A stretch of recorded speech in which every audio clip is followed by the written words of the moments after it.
এ ভাই, ওই রিক্সাটা ওইখানে রাখিস না, দোকানের সামনে রাখিস না। আরে ছাড় তো, ভিখারিদের কথা, রিস্কা ফিস্কা নিয়ে। দাদা একটা মুড়ি দিন না। সব ভিখারি এলাকা, সব ভিখারি এখানে থেকে শুকনো মুড়ি খায়।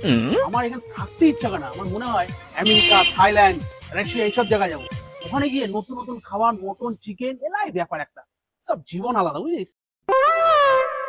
বলি দীপ, আর বলিস না। বলছি ভাই, একটা কাজ কর, 10 টাকার অল্প একটু ডাল দে, আর 200 গ্রাম চাল দিয়ে দে।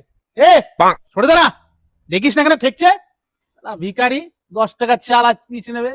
এ, এই যে চালটা আর ডালটা নিচ্ছি, কাকিমাই আমাকে আনতে দিয়েছে, তোর মা।